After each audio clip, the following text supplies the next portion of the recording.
Chair, I've got some more questions that I'll put on notice, but can I just go to a different topic before I know Mr Canavan has questions? Mr Farquharson, can you tell me how many pilots who have a colour vision deficiency have lost privileges of their licence as a result of having to sit the CAD test since the last estimates? I can't directly inform you of that.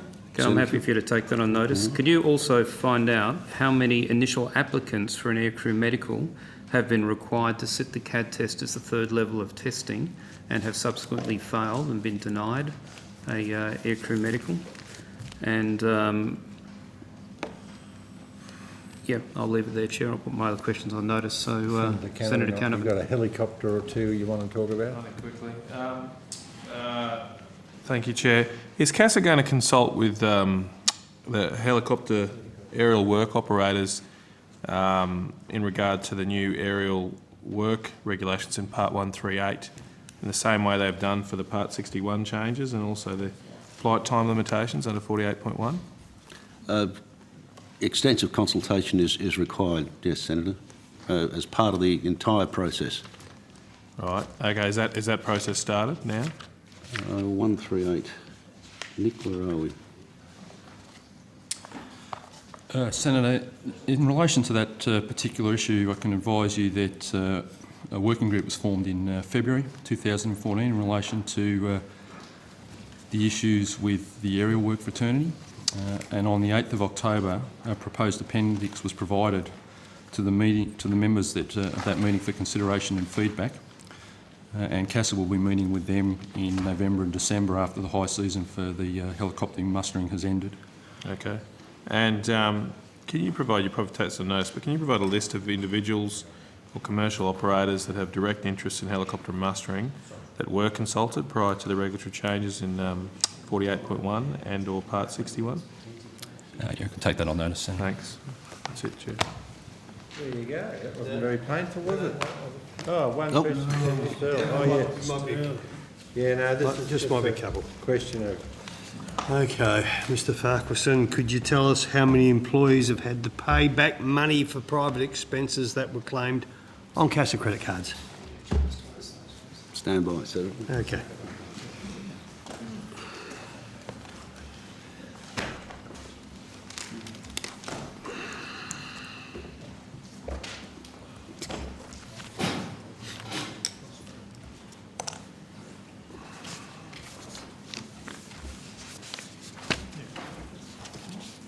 Thank you, Senator.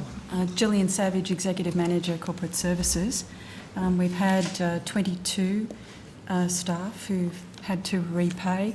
In large part, those staff have self-identified.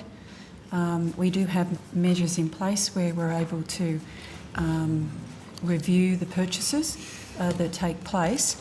However, largely those staff members have self-identified and therefore... Large part. Yeah, I was going to ask didn't that. self-report?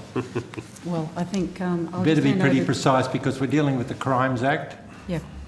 I'll just hand over to the Chief Financial Officer, Craig Jordan.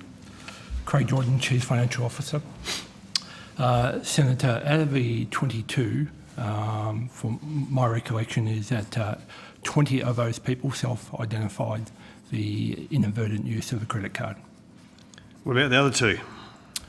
They were picked up as part of our monthly process, and when we contacted those people, they have realised then they inappropriately used a credit card. What sort of money are we talking about? Ranging anywhere from $5 up to roughly $90.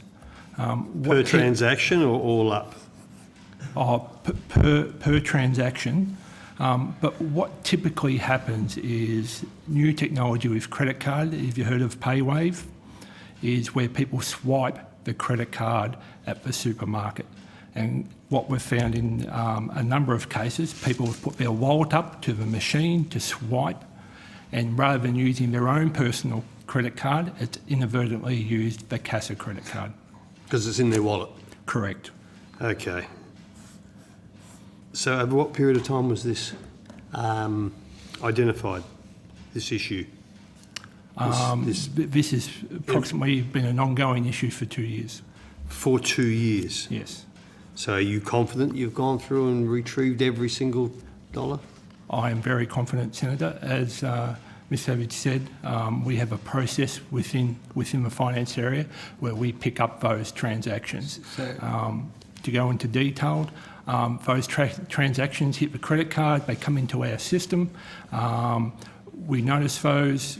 When they hit the system, it has to be approved by a line manager, so a line manager will not approve those credit card transactions. So that's the previous 2 years. What happened before that? Sorry, What Senator. happened in the years before that? Did you have any way of Senator, checking, or was it a Craig, yes, we did, Craig Senator. Thompson feast? So prior to these 2 years, my department, my area, checked every credit card transaction. Well, Mr Murdoch, you and I must have a discussion immediately following the shutdown of this committee in 30 seconds about the matter that was raised earlier. Thank you very much, Mr Murdoch, Minister, and all your cooperative staff putting up with us, and especially me.